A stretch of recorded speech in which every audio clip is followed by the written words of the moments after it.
Siang Ibu Bapak semuanya. Assalamualaikum warahmatullahi wabarakatuh.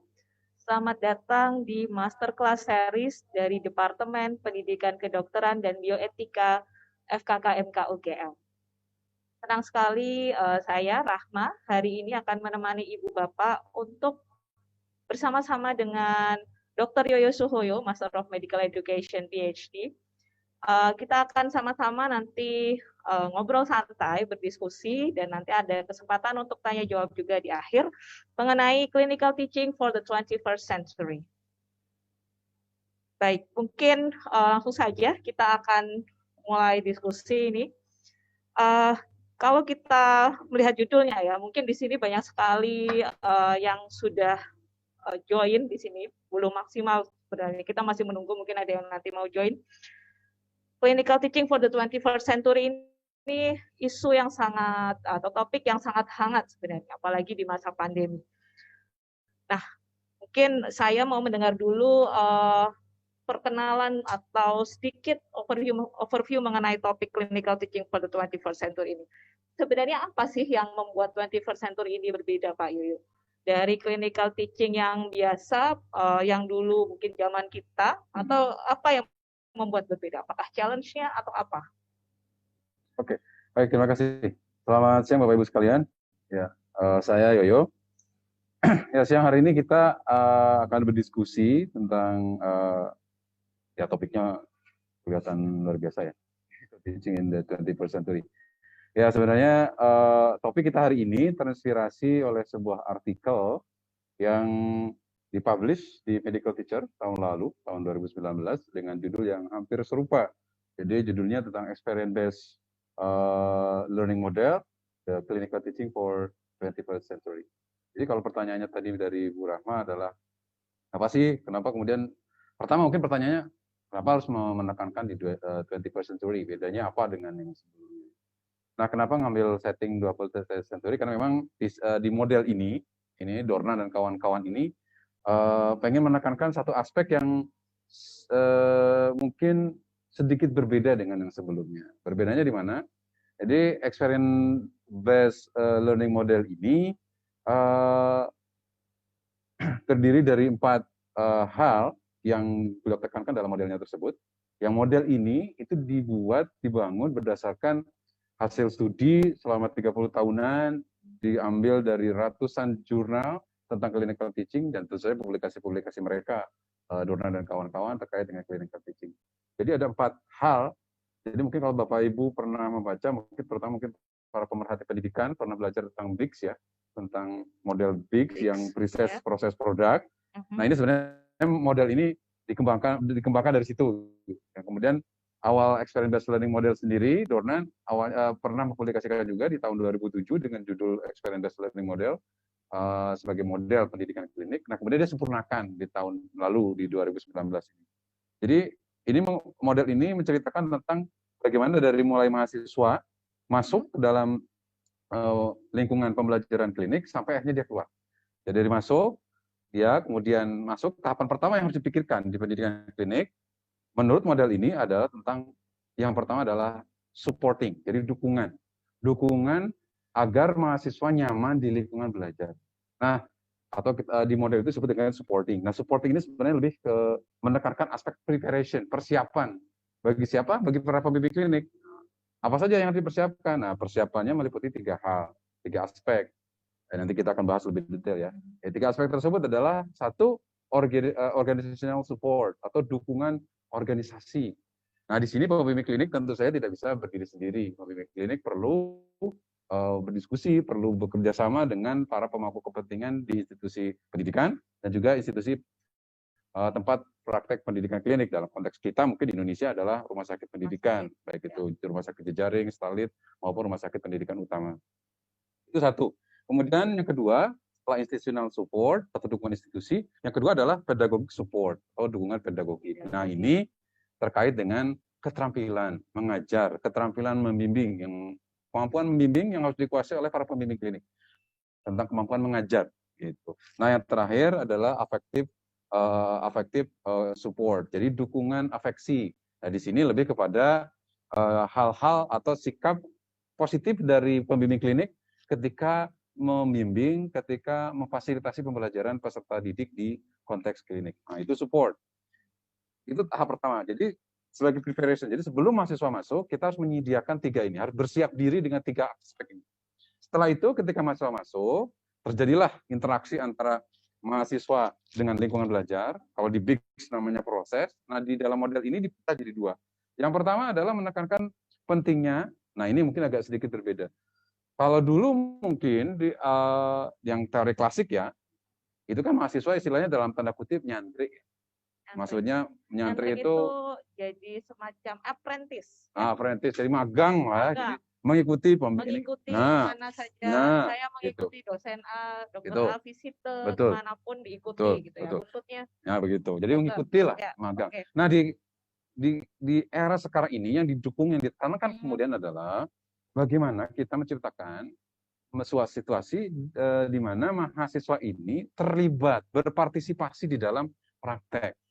Jadi tidak cuma mengikuti saja, tapi benar-benar berpartisipasi. Betul. Bahkan di akhirnya itu mulai dari, nah ini terkait dengan kalau yang di model yang 2007, ya kan menciptakan bahwa dalam partisipasi si mahasiswa itu, bahwa pembimbing klinik itu harus mendukung mahasiswa atau mensupport mahasiswa itu berkembang dari passive observer, dari yang tadi hanya melihat. Nah ini mungkin yang menyampaikan biasanya passive observer.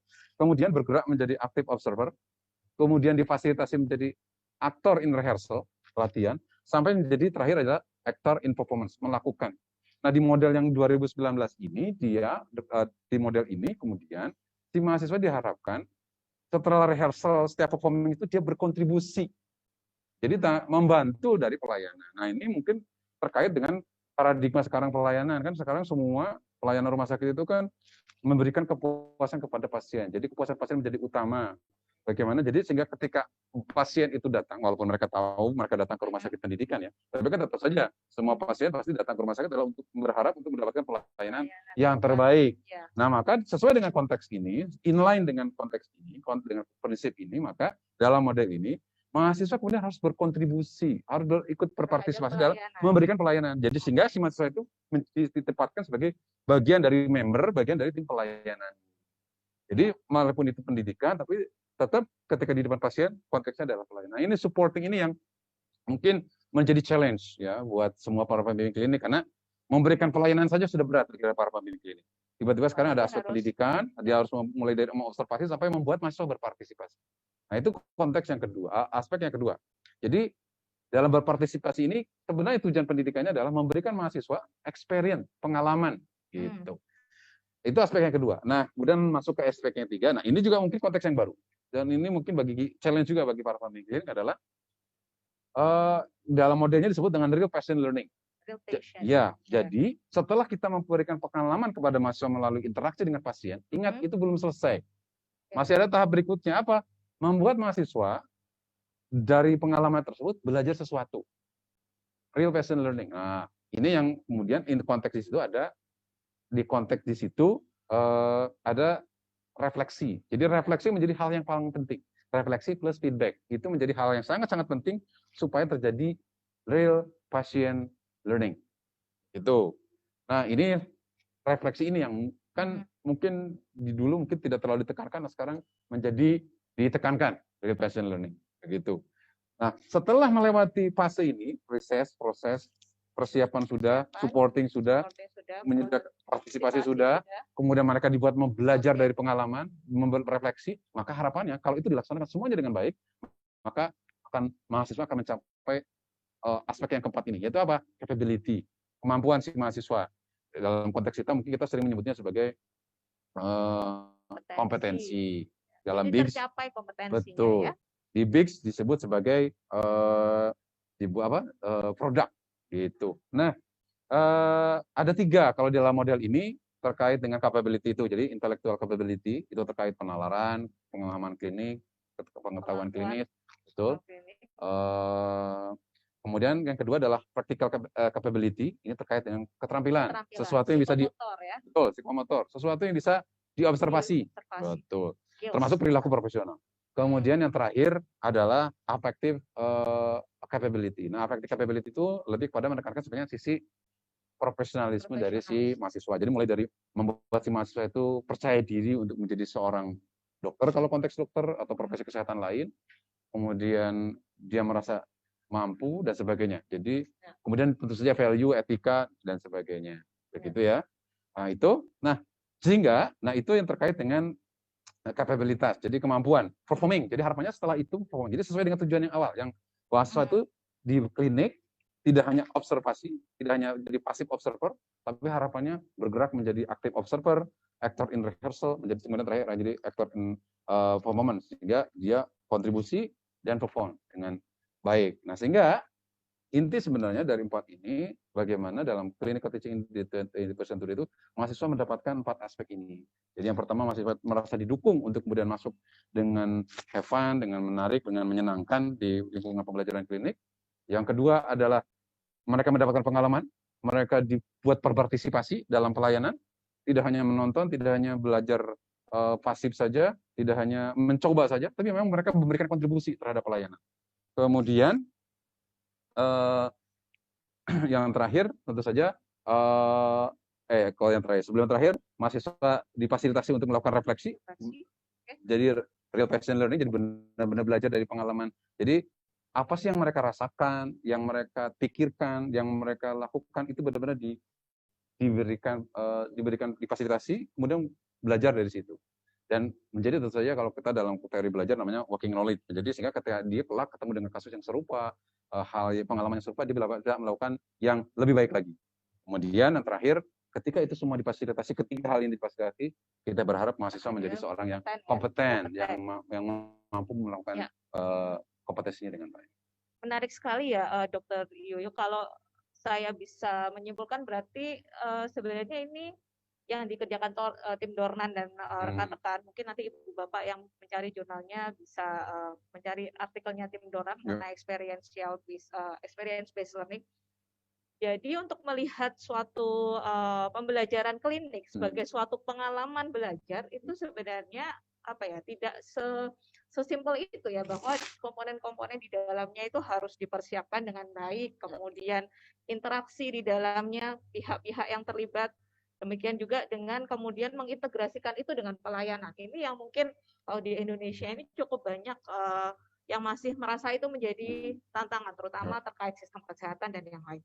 Nah, tetapi goal di akhir yang tetap berkompeten ini, melihat dari 3 aspek atau 3 domain kompeten tadi, itu sebenarnya yang sudah pernah kita lakukan sejak dulu ya, hanya kita ingin menggunakan aspek experience ini yang kemudian pendekatannya berbeda.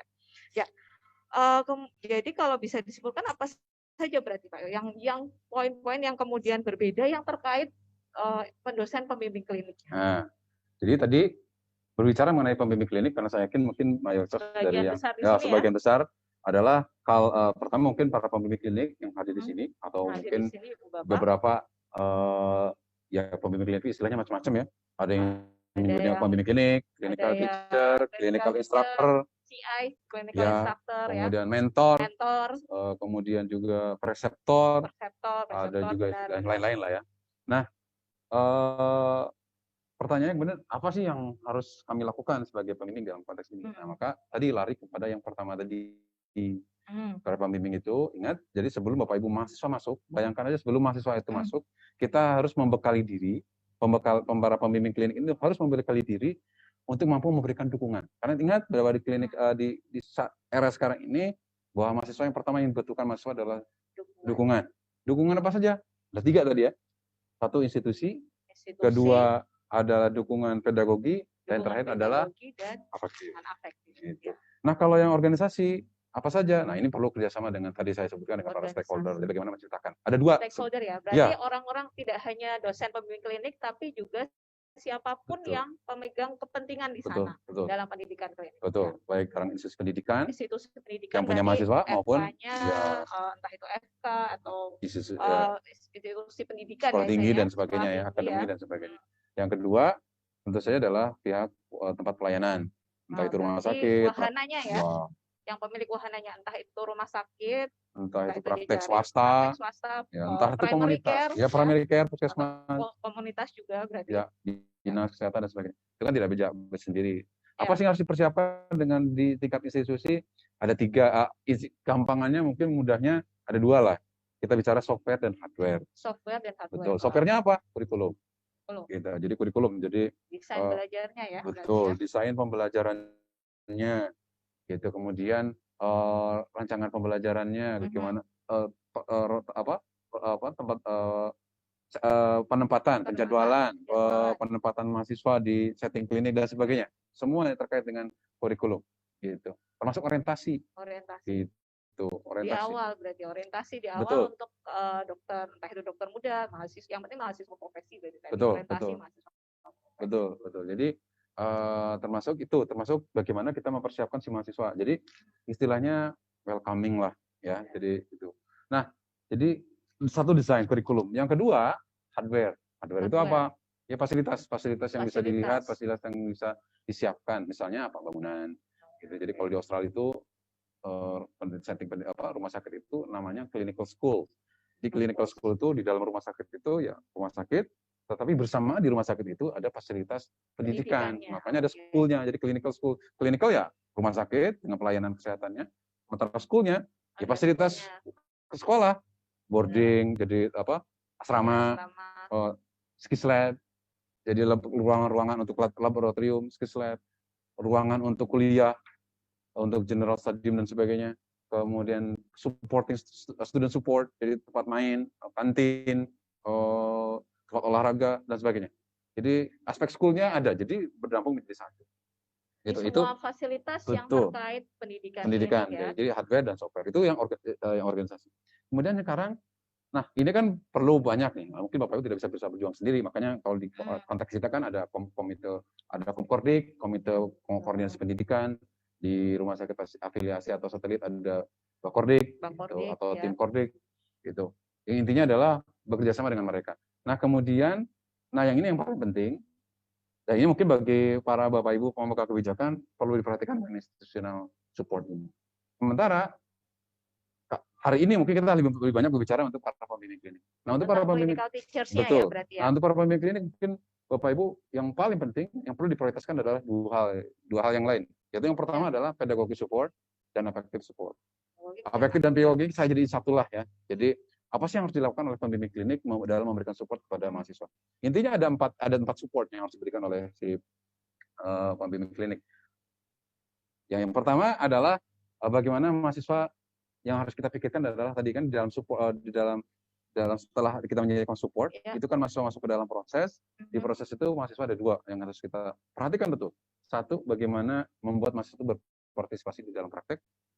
Yang kedua adalah reflective learning, real passion learning. Jadi reflektif supaya mahasiswa melakukan apa itu dengan reflective learning. Jadi pembelajaran yang reflektif. Jadi ada partisipasi dan setelah partisipasi harus selalu diikuti oleh adanya reflective learning dari real passion. Betul. Gitu ya. Karena 2 ini akan menjadi syarat tercapainya yang produk yang capability. Ketika 2 hal ini kita gagal melakukannya, kita tidak bisa melakukannya dengan baik, maka kita bisa bayangkan. Misalnya nih, mahasiswa hanya passive observer saja, hanya nonton saja. Kita bayangkan di akhir apakah dia akan menjadi seorang untuk yang intellectual capability, gimana penalarannya? Kompetensi lihat nanti. Iya, kompetensi lihat. Betul. Mungkin penalarannya oke, tapi mungkin bagaimana dengan practical capability-nya, dengan skills-nya. Nah, mungkin ini yang sekarang jadi isu di era pandemi ini. Kemudian yang kedua, jadi itu yang pertama. Yang pertama adalah bagaimana berpartisipasi. Yang kedua adalah replicability. Ketika ini jadi mampu melakukan, maka masih mampu mencapai kapabilitasnya menjadi baik itu intellectual capability, practical capability maupun effective ability. Bapak Ibu bayangkan kalau tadi mahasiswa hanya menonton, bagaimana mungkin dia akan percaya diri untuk mampu melakukan peran-perannya sebagai profesi. Percaya diri dalam imajinasi nanti ya. Gitu. Tidak bisa untuk melakukan. Nah, mungkin saya akan sedikit kita satu-satu ya membahas tentang satu-satu terkait dengan bagaimana sekarang memfasilitasi mahasiswa misalnya di dalam praktek. Nah, ini di dalam artikel tersebut ada beberapa urutan. Kalau saya ringkas mungkin menjadi 4 urutan. Yang pertama adalah dealing with student.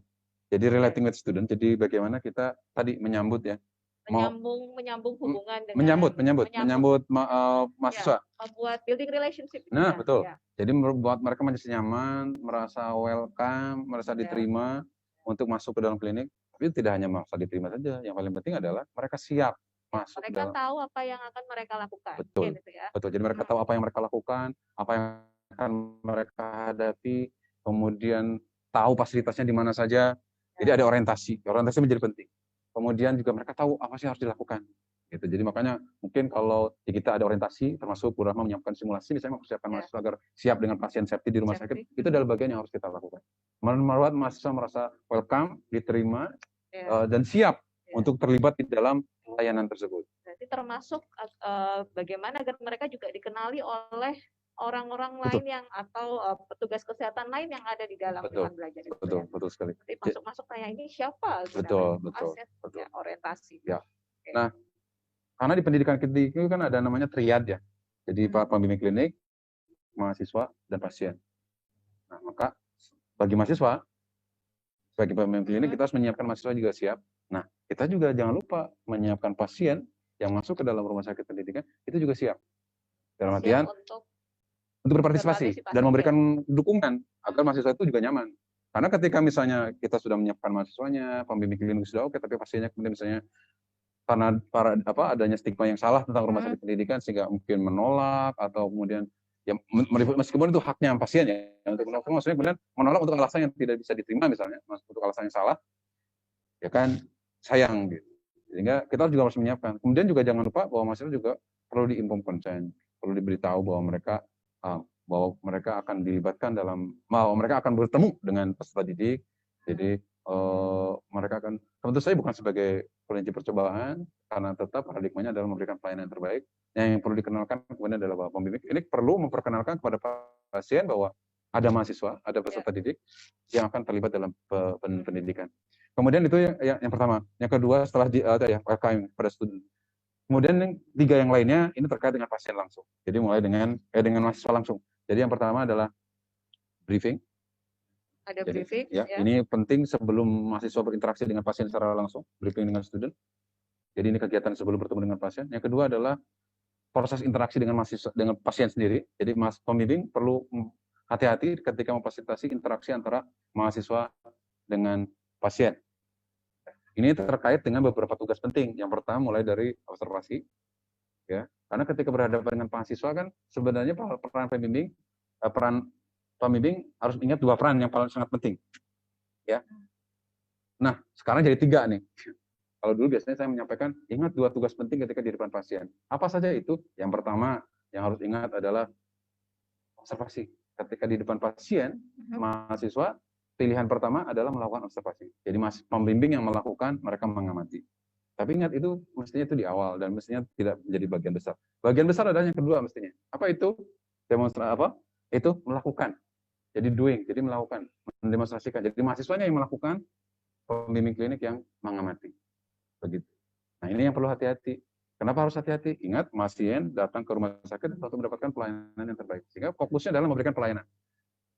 Apa yang harus hati-hati? Ya tentu saja pasien septi, gitu ya. Pasien septi. Nah kemudian supaya aku melakukan dengan betul, jadi kan mahasiswa harus disiapkan. Makanya tadi ada orientasi, kemudian ada briefing, gitu ya. Nah yang ketiga, ya mungkin gabungan keduanya antara demonstrasi atau observasi, dan yang ketiga kalah pentingnya tadi reflective learning, real patient learning. Jadi reflective learning. Jadi jangan lupa Bapak Ibu setelah berinteraksi dengan mahasiswa, gitu ya. Kan tadi ketika di depan pasien kan fokusnya adalah pelayanan. Maka mungkin Bapak Ibu bertanya, kapan saya memberikan komen, saya membetulkan, terus menanyakan apa yang dirasakan dan dipikirkan maupun apa yang dilakukan oleh mahasiswa untuk memberikan komentar atau feedback. Ya tadi ada langkahnya disebut dengan debriefing. Ini langkah terakhir ketika berinteraksi dengan mahasiswa, debriefing. Nah, di debriefing inilah Bapak Ibu melakukan dua hal yang sangat penting, yaitu refleksi dan feedback. Kemudian itu. Nah, kalau itu semua Bapak Ibu bisa lakukan, maka kita bisa berharap bahwa masih mampu mencapai kompetensinya atau kapabilitasnya. Ya, jadi kalau kita kembali ke yang experience tadi ya, menciptakan sebenarnya clinical teacher di sini, dosen pembimbing klinik itu kan menciptakan pengalaman bagi mahasiswa, menggiring mereka ke dalam pengalaman itu. Nah, berarti tadi kalau saya ingat-ingat sebelum mereka mengalami sesuatu, kita harus melakukan orientasi dulu, induction dulu, mempersiapkan dulu. Jadi institusi yang menyiapkan environment belajarnya yang suportif, dosen yang memberi masukan, mahasiswa mengantarkan ke dalam sistem itu. Setelah itu baru mereka diminta untuk berpartisipasi aktif dengan observasi dulu, aktif. Active observing itu berarti mereka juga noticing gitu ya, apa sih peran mereka di dalam klinik, dan kemudian bagaimana itu mereka berpartisipasi dalam pelayanannya, melakukan. Sementara dosen pembimbing kliniknya yang kemudian mengamati. Nah, setelah itu baru harus diakhiri dengan refleksi. Nah, jadi itu akan menjadi suatu pengalaman di mana kemudian terbentuklah ya dalam tahapan-tahapan itu, di akhir terbentuk kompetensi yang artinya ini tentu berulang ya selama pendidikan klinik ya sepanjang itu. Ya. Proses tadi kan proses per kasus, ya. Tapi jangan lupa juga, jadi kita harus memikirkannya sebagai pembimbing dua. Jadi interaksi per kasus, ya, per kasus pasien yang itu terjadi daily life dalam setiap kehidupan sehari-hari, dalam daily activity ya dalam kehidupan sehari-hari. Nah, tapi juga Bapak Ibu juga perlu memikirkan para pembimbing klinik ini juga terkait memikirkannya tidak per kasus tapi per tahap ini. Jadi tahapan mulai mahasiswa masuk sampai akhir. Makanya mahasiswa itu tadi yang supporting tadi, betul. Di klinik ya, selama studi di klinik ya. Bisa jadi 1,5 tahun, 2 tahun gitu ya. Betul. Bagaimana tahapannya? Betul, secara keseluruhan. Secara keseluruhan. Oke. Ini berarti kalau kita lihat sebenarnya yang dari tadi kita diskusikan, peran clinical teacher ini sangat penting ya. Maksudnya sangat krusial, dan mereka sebenarnya harus mempersiapkan diri dengan baik. Apa sih tentu pasti ada kiat-kiatnya ya Pak Yoyo. Bagaimana caranya agar mereka itu lebih siap? Karena tidak semua orang, ya pelayanan, ada yang mungkin kalau fokus pelayanan kadang-kadang mahasiswanya terlupakan. Atau sebaliknya, mahasiswa tapi merupakan pelayanan yang lain. Pasti ada kisi-kisi. Menurut Pak Yoyo seperti apa ini? Ya, oke. Saya mungkin akan, kalau Bapak Ibu, saya yakin Bapak Ibu semua mengenal istilah piramida Miller ya. Ya, karena itu kita selalu pakai untuk assessment. Biasanya kita pakai untuk assessment. Piramida Miller. Ya, tapi sebenarnya kan filosofi utama dari piramida Miller itu adalah perkembangan pembelajaran atau perkembangan profesionalisme, bukan profesionalisme, tapi perkembangan tahapan menjadi seorang itu menjadi profesional. Maka ingat knows how, so how does. Para pembimbing klinik juga ingat aja itu, bahwa pertama yang harus mereka pikirkan itu ya knows how. Jadi mereka perlu tahu, mengikuti acara kegiatan seperti ini, membaca jurnal dan sebagainya untuk mengetahui sebenarnya pendidikan klinik itu seperti apa sih seharusnya. Yang seharusnya ya. Betul. Knows how, prinsipnya apa, prinsip dasarnya apa, metodenya seperti apa. Kemudian naik berikutnya adalah so how. So how-nya apa? Berlatih. Bapak Ibu bisa ikut pelatihan, ikut pelatihan ya, berarti berlatih ya. Betul. Tidak cukup cuma ikut masterclass saja berarti ya. Betul, tentu saja Bapak tidak cukup dengan ikut masterclass, Bapak Ibu perlu banyak berlatih gitu. Berlatihnya dimulai dari apa? Jadi kan ikut pelatihan. Kemudian mungkin di masing-masing rumah sakit, di masing-masing departemen. Biasanya ada pelatihan. Betul, yang muda mungkin mengamati yang senior dan sebagainya. Jadi untuk berlatih. Kemudian untuk melakukan. Nah, sampai akhirnya das melakukan. Nah, melakukan itu mulai dari melakukan yang sederhana, kemudian Bapak Ibu terus berpraktis terus-menerus, karena ingat praktis make progress. Jadi dengan Bapak Ibu berpraktek, Bapak Ibu akan terus mampu memperbaiki dan akan terbiasa gitu. Seperti itu tahapannya. Jadi mulailah dengan membaca, mengikuti kegiatan-kegiatan seperti ini untuk menambah pengetahuan, kemudian ikutilah kegiatan-kegiatan pelatihan.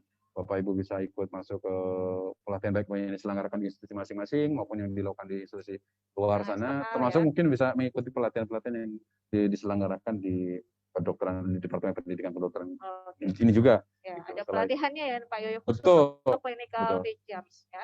Sebenarnya banyak pelatihan yang kita selenggarakan untuk mendukung pendidikan, termasuk salah satunya adalah pelatihan dari para pembimbing klinik ini. Itu. Jadi kita kalau biasanya kita dulu sebelum era pandemi kita punya pelatihan nasional. Ya, jadi pesertanya datang ke sini ya, biasanya kita punya beberapa batch gitu dalam 1 tahun. Nah, sekarang karena dalam konteksnya pandemi nih, kita pandemi tapi tidak building skills ya. Nah, gitu. Kita untuk memberikan support juga pada pembimbing klinik, maka kita juga ada namanya online course. Ya, mungkin Bapak Ibu bisa lihat di layar nih, teman-teman bisa para pembimbing klinik bisa lihat bahwa kita memiliki juga online course. Nah, jadi sebenarnya online course itu ada 2 ya. Kita Ya, khusus untuk pendidikan klinik ini kita menyelenggarakan ada 2. Yang pendidikan klinik ada banyak sih sebenarnya, tapi untuk pendidikan klinik ini ada 2. Jadi yang pertama basic level. Basic level ini tentang Level dasar ya. yang mendasar, hal-hal mendasar. Jadi mungkin bagi para pembimbing yang baru pertama kali menjadi pembimbing atau yang baru pembimbing klinik sudah lama jadi pembimbing tapi pengen memperdalam hal-hal praktis, basic dasar pendidikan klinik, kemudian metode pembelajaran atau metode pengajaran, Ya. metode pembimbingan, agar mampu melakukan bimbingan tadi, agar mampu memberikan support atau memberikan membuat mahasiswa berpartisipasi dengan baik dengan di pelayanan, mampu melakukan real patient learning dengan metode pembimbingan belajar. Nah, itu akan dipelajari di basic. Kemudian juga tentang penilaian, metode-metode penilaian, ya metode pembimbingan. Bagaimana menilai ya? Jadi betul. Tugasnya dosen klinik ini banyak ya. Betul. Nggak cuma ngajar, nggak cuma fasilitasi dan pelayanan, plus harus memberikan nilai. Penilaian ini betul.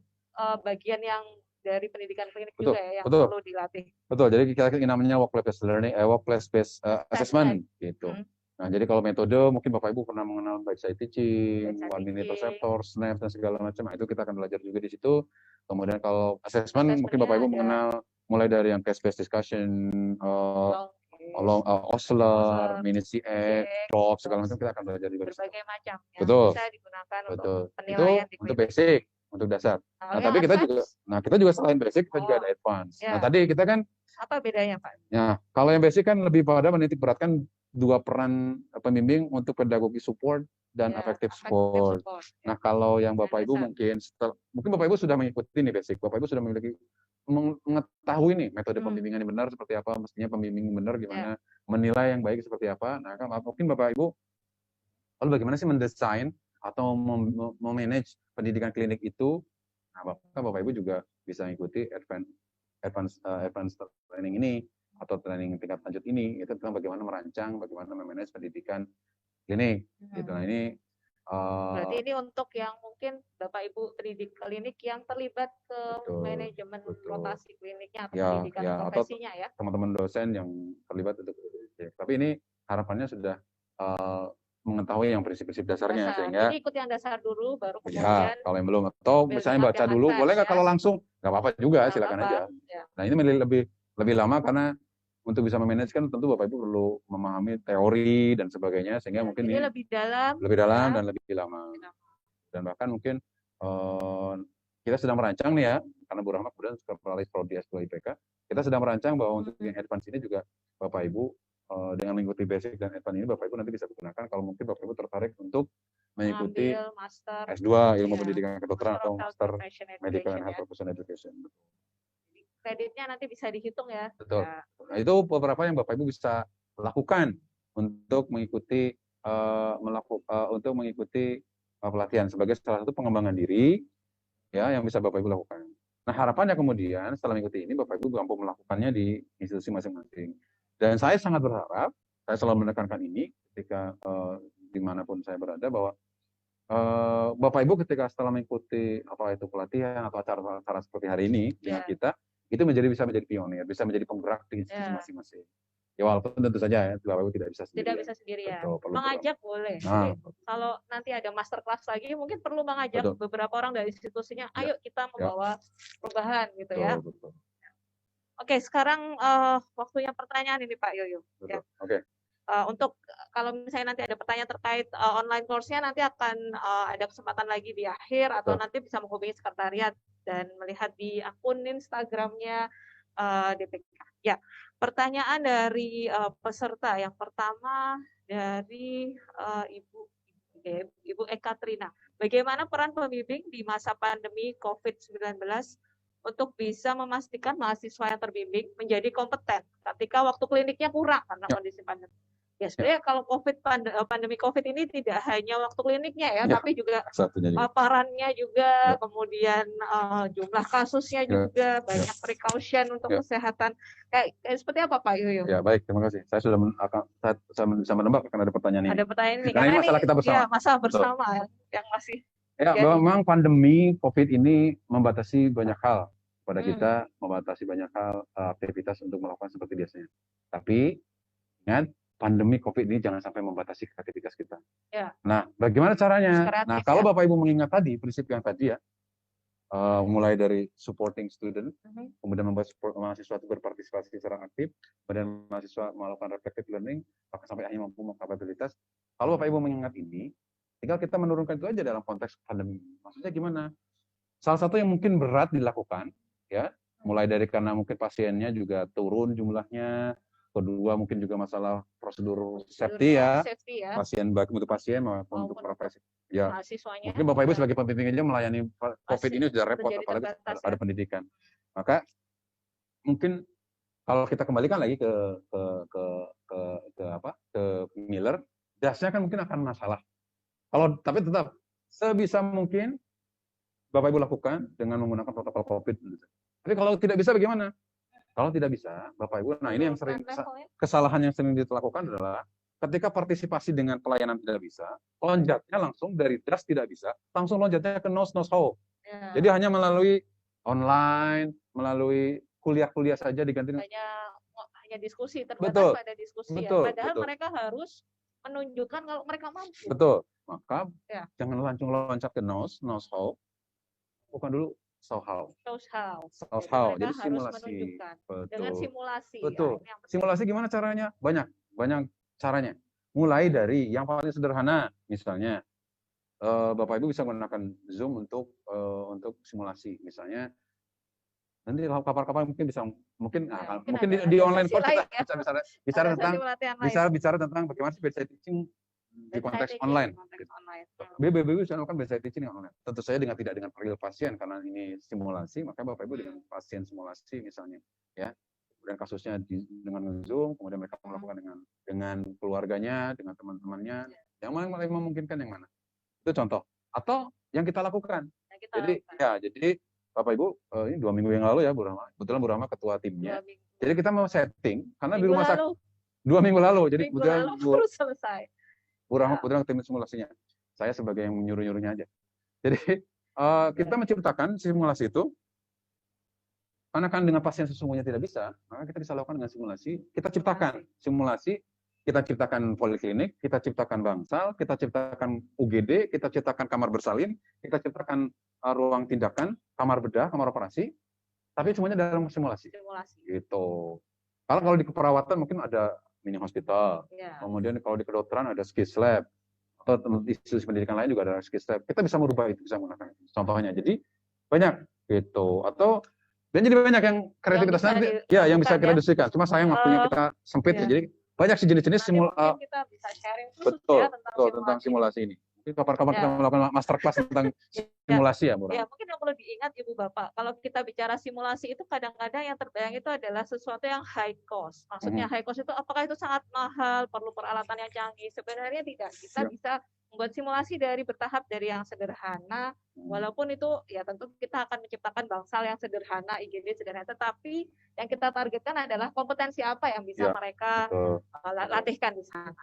Nanti mungkin Nah, mungkin Bapak Ibu muncul pertanyaan, tapi kan kalau SOHO, padahal klinik yang membedakan pendidikan klinik dengan pendidikan akademik adalah DAS melakukan. Jadi keberadaan pasien. Lalu gimana dong? Berarti tidak tercapai dong. Nah, Bapak Ibu maka tentu harus kita kan juga realistis. Harus realistis dengan situasi. Nah, tapi jangan berhenti di situ. Maksudnya gimana? Tetap kita mengingat bahwa dengan simulasi ini kan juga tidak maksimal. Bapak Ibu punya PR DAS. Apa yang harus dilakukan? Bapak Ibu bisa merencanakan sebuah kegiatan yang mungkin ya kan Pak, mau dibilang mendalik ya, kita kan tentu berharap bahwa pandemi itu ada akhirnya. Pandemi itu ada endingnya. Kalau nanti pandemi itu berakhir, mahasiswa masih ada punya masa studi untuk masih punya waktu sesuai dengan masa studinya untuk memperbaiki, Bapak Ibu bisa menciptakan program khusus yang nantinya bisa mengurangi dampak dari ini. Misalnya membuat program yang kami lakukan ini, yang sudah kami rencanakan, misalnya di kami adalah membuat program terintegrasi. Kita kayak semacam mini internship ya, kalau di kedokteran karena ada internship, kayak mini internship untuk memberikan pengalaman kepada mahasiswa. Kalau waktu pandeminya waktu nanti selesai, ketika pandemi selesai, mahasiswa masih punya waktu untuk melakukannya. Nah, gimana? Kan mahasiswa juga punya batasan waktu pembelajaran. Padahal mereka punya hak untuk lebih lama ya padahal kan mereka punya hak untuk lulus tepat waktu. Bagaimana? Jangan jangan berhenti di situ. Sebagai bentuk pertanggungjawaban moral kita, kan di semua profesi kesehatan ada namanya continuing medical and health professional education. Bapak Ibu bisa sebagai pertanggungjawaban moral menciptakan program-program pelatihan-pelatihan sebagai bagian dari continuing. Nah, nanti mungkin yang alumni mendapatkan perlakuan khusus, maksudnya entah itu gratis atau apa, yang itu untuk meningkatkan atau sebagai tanda kutip melengkapi atau mengatasi masalah defisiensi ketika mereka kena pandemi. Itu kalau menurut saya kita perlu evaluasi juga itu nanti ya. Betul. Nah, evaluasi menjadi penting. Makanya selama pandemi ini jangan lupa Bapak Ibu lakukan evaluasi kira-kira apa yang menjadi minus, menjadi masalah terkait kompetensi atau capability ya, untuk nanti kemudian dipenuhi atau dilengkapi ketika situasinya sudah membaik. Ya. Oke, pertanyaan berikutnya adalah bagaimana, ini dari Ibu Siti Munawarah di UNS, bagaimana tips yang harus dilakukan agar mahasiswa merasa diterima? Wah, ini tadi yang induction tadi ya, di lingkungan pembelajaran klinik. Ketika itu di RS yang bukan milik kita. Wah, ini ada anunya ya. Ini kontekstual sekali sebenarnya, hampir semua mungkin ada challenge yang seperti ini. Bagaimana Pak Yuyu? Ya, tentu saja mayoritas rumah sakit bukan punyanya fakultas ya, bukan punyanya institusi. Makanya kemudian kan kalau kita merujuk ke standar rumah sakit pendidikan, maka kan ada namanya Komite Koordinasi Pendidikan ini, Konkordik. Ya bersama-sama ya. Kemudian bersama Konkordik, Bapak Ibu merancang sedemikian rupa apa kegiatan yang disebut dengan kegiatan orientasi. Ini maksudnya untuk kegiatan yang akan masuk ya, ada namanya orientasi. Masuk, ya. Orientasinya betul, seperti apa? Betul. Tentu saja orientasi itu kan tanda kutip, maksudnya selama S1 itu kan sebenarnya itu masa utama untuk melakukan orientasi, bahwa kita mempersiapkan mahasiswa di tingkat akademik agar siap masuk ke dengan pendidikan klinik. Tapi sebelum masuk ke pendidikan klinik, kita perlu tentu saja bisa melakukan orientasi. Orientasinya apa? Misalnya kalau macam-macam, mulai tentu saja terkait 3 kapabilitas tadi, orientasi untuk skills-nya, orientasi untuk knowledge-nya, penalarannya, orientasi untuk afektifnya juga. Dan tentu saja tentang lingkungan belajarnya. Lingkungan belajarnya apa? Tentang kerumah sakitan, tentang kurikulumnya itu sendiri, betul, tentang sistem pelayanan, tentang keselamatan pasien. Kalau yang bahkan mungkin Bapak Ibu kalau rumah sakitnya sudah seperti Sarjito nih, sudah masuk ke dalam apa? Saya lupa akreditasi internasional, itu kan GCI, itu kan lebih ribet lagi ya. Syarat-syaratnya harus orientasikan ini dan itu, lakukan orientasi itu. Bahkan mungkin simulasi gitu, lakukan orientasi bahkan simulasi agar mahasiswa mengenal, walaupun tadi ya orientasinya lebih baik sih buat akademik dicicil gitu. Nah, makanya di paradigma pendidikan kan ada namanya early clinical exposure, itu kan dalam rangka tujuannya ke sana.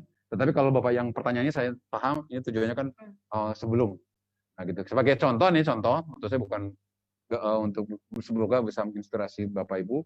Biasanya kalau di kami orientasi ini kita masukkan sebagai bagian dari kurikulum pendidikan profesi. Kita sebutnya kepanitiaan.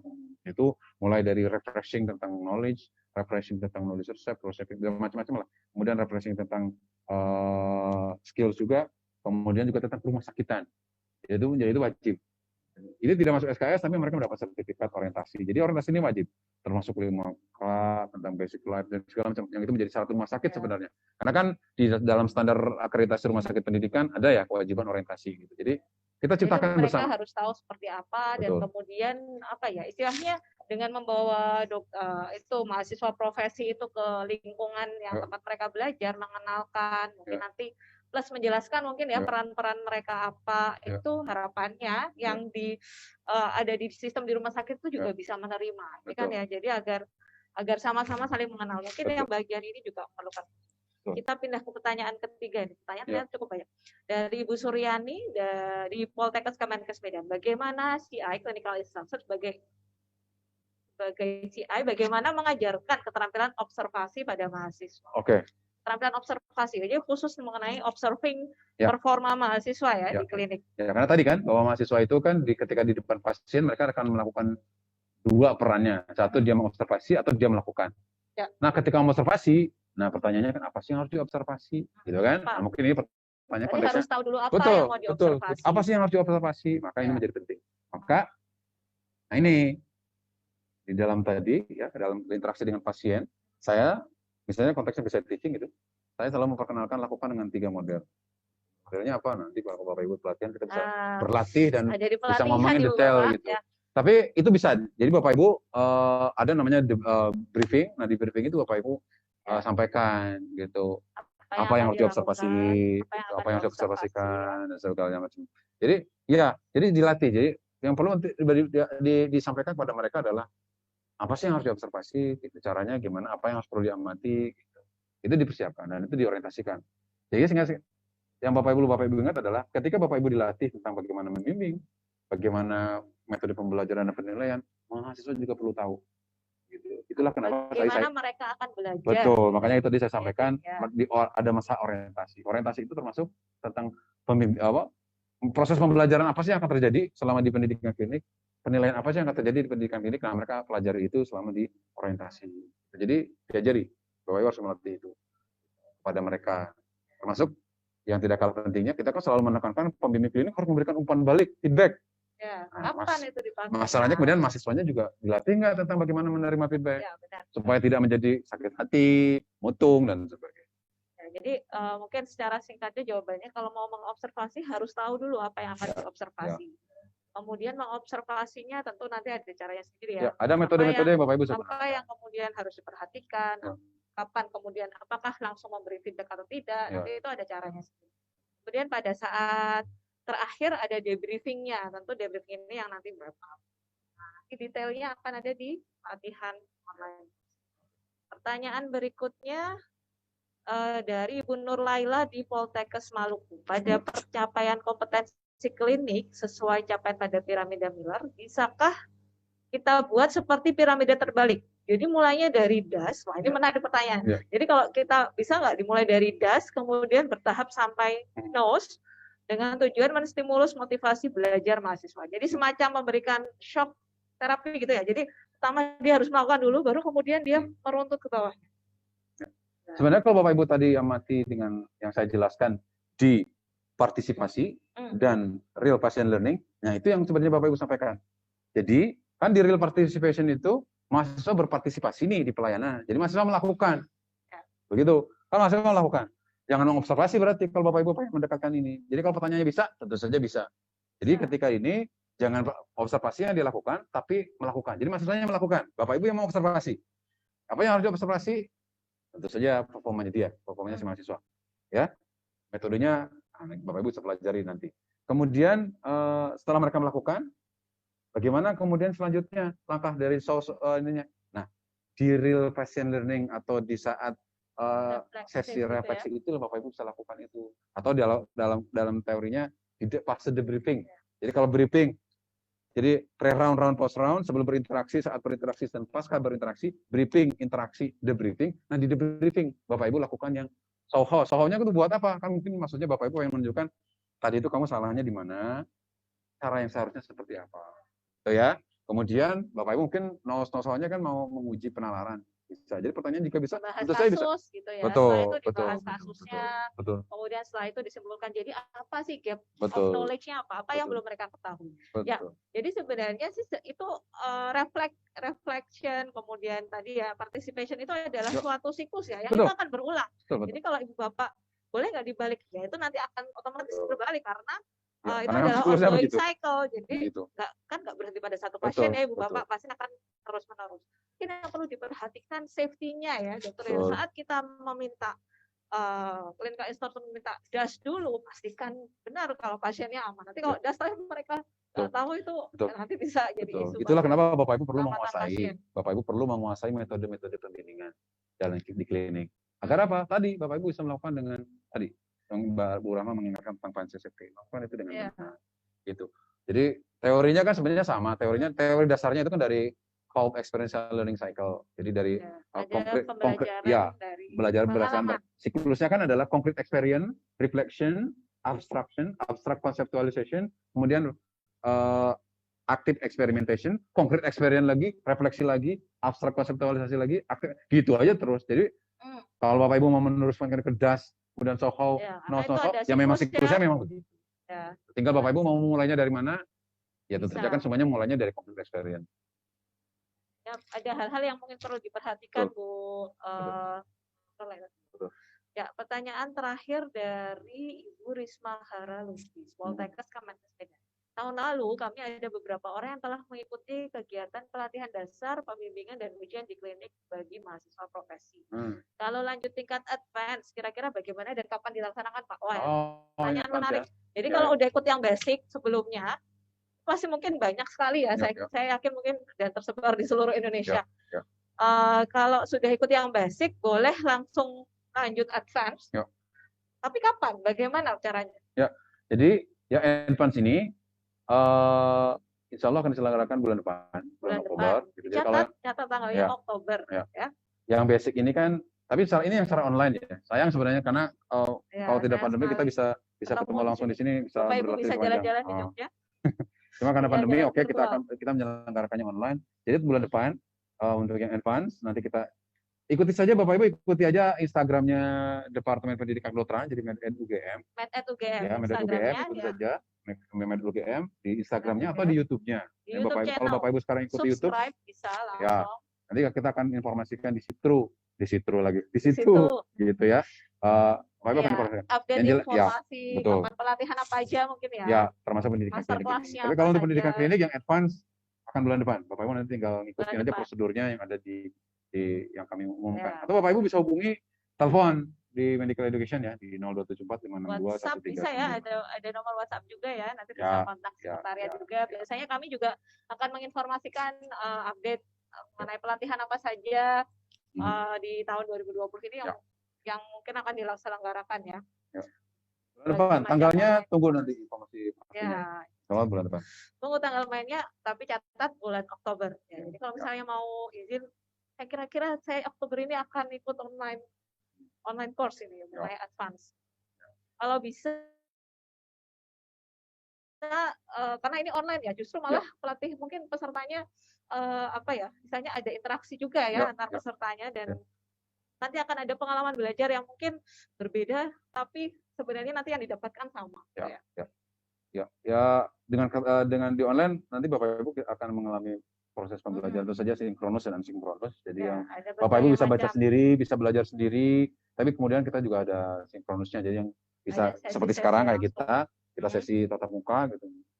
Akan ada. Jadi, menarik. Bapak Ibu bisa ikutan pelatihan ini. Oke. Saya kira pertanyaan-pertanyaannya sudah cukup banyak ya. Kalau nanti ada pertanyaan lebih lanjut saat pelatihan nanti bisa ditanyakan, baik itu yang basic ataupun yang advance ya, Dokter Yoyo ya. Betul. Ya, mungkin last remark ini penutup dari Dokter Yoyo, apa ya yang istilahnya yang diproyeksikan challenge dari clinical teacher di abad 21 ini seperti apa dan kemudian closing untuk Ibu Bapak peserta masterclass ini. Ya Bapak Ibu sekalian, di era terkini ya dengan kemajuan teknologi, dengan perkembangan ilmu yang terus berkembang sangat cepat, penerbitan jurnal, publikasi penelitian begitu sangat cepat segala macam, kita perlu mengikuti. Termasuk juga perkembangan mahasiswa. Karena mahasiswa sekarang mereka sangat dekat dengan teknologi ya. Gitu juga kalau kita menggunakan menggunakan pendekatan yang lama, tentu mungkin akan jadi masalah. Misalnya dulu mungkin Bapak Ibu sebagai pemimpin klinik bisa menjadi sumber utama ilmu bagi mahasiswa. Mereka akan mendengarkan dan sebagainya. Sekarang mereka untuk melihat praktik, mereka bisa menonton video di mana-mana, mereka bisa bisa download akses ke jurnal, mereka bisa akses ke website yang mereka bisa akses tentang bahkan mereka bisa akses ke virtual reality dan sebagainya. Hospital, virtual patient. Gitu. Sehingga kalau Bapak Ibu menempatkan diri untuk bersaing dengan itu terlalu berat. Jadi sekarang makanya bergeser. Nah, clinical teaching in the 21st century menekankan 4 aspek yang sangat penting, yang itu menjadi tentu saja sebenarnya beberapa mungkin Bapak Ibu sudah melakukannya. Hanya saja sekarang challenge-nya adalah yang pertama adalah Bapak Ibu harus memberikan dukungan. Bagaimana mahasiswa merasa terdukung, merasa terdukung untuk berada di lingkungan pendidikan klinik. Dengan apa? Institutional support, pedagogic support, dengan effective support. Dan Bapak Ibu sebagai pemimpin klinik, sebagai aktor utama pendidikan di klinik, harus menguasai ini dan harus mampu melakukan ini. Yang kedua, tugas kita sekarang adalah bagaimana, ini challenge bagi kita semua adalah membuat mahasiswa itu berpartisipasi secara aktif. Mereka tidak hanya bisa hanya mengikuti saja, mereka harus memberikan kontribusi sekecil apapun. Wah, karena mereka walaupun mereka statusnya adalah mahasiswa, tapi ketika mereka masuk ke institusi pendidikan klinik, mereka masuk ke institusi pelayanan, mereka adalah bagian dari tim pelayanan kesehatan. Nah, tugas Bapak Ibu menjadi tidak mudah karena selama ini mungkin Bapak Ibu di pelayanannya aja udah ribut, udah sangat susah. Sekarang Bapak Ibu harus memberikan pelayanan. Nah, mengintegrasikan pendidikan dan pelayanan sepertinya mudah kalau diucapkan, tapi melakukannya tentu sulit. Makanya penguasaan terhadap bagaimana metode pembimbingan yang tepat, bagaimana metode penilaian yang tepat, ya di dalam konteks pelayanan itu menjadi sangat penting. Ya, karena itu akan mempermudah hidup Bapak Ibu, mempermudah tugas Bapak Ibu sebagai pembimbing untuk memfasilitasi, membuat mahasiswa berpartisipasi secara aktif di dalam pelayanan. Kemudian jangan lupa, ya sekarang sudah tidak saatnya lagi, sudah tidak zamannya lagi Bapak Ibu membawa puluhan mahasiswa datang ke Bangsal dengan menggunakan speaker gitu ya, di situ besar gitu ya, seperti itu. Mungkin karena kenapa? Sekarang pasien juga semakin aware, semakin sadar dengan hak-haknya. Ya, sekarang semua rumah sakit menekankan mungkin aware juga dengan tuntutan akreditasi, tuntutan peraturan dan sebagainya yang keselamatan pasien menjadi isu utama gitu ya. Mereka juga mungkin sedikit-sedikit pasien kalau mereka komplain, kalau mereka merasa kok saya diperlakukan tidak seperti ini, kok ini tidak nyaman, mereka bisa upload di sosial media dan segala macam. Dan itu banyak keributan lainnya yang mungkin kita sering banyak lihat di sosial media. Maka kita perlu berhati-hati.